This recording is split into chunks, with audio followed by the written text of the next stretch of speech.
Азыркы кезегимизди Анарбек кызы Айминетке беребиз. Өлең айтады ғой сиздердин назарыңызда. Өлеңибиз агатайыбызга арналады ғой бүгүнкү отурган майрамыңыздарда.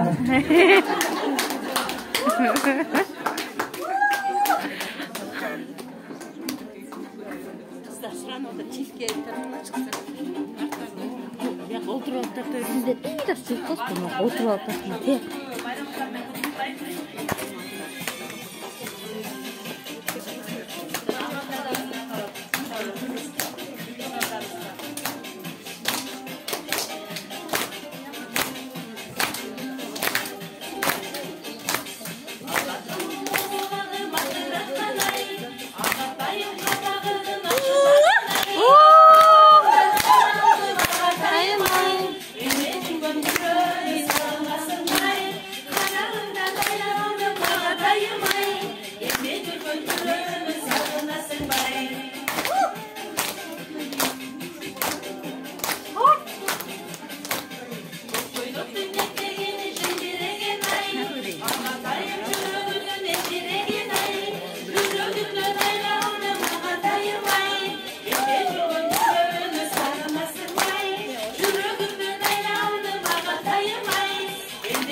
Bayramыңыздар менен кут болсун, отбасыңыздар аман болсун, баарыңыздарга жакшылык, ийгилик каалайбыз.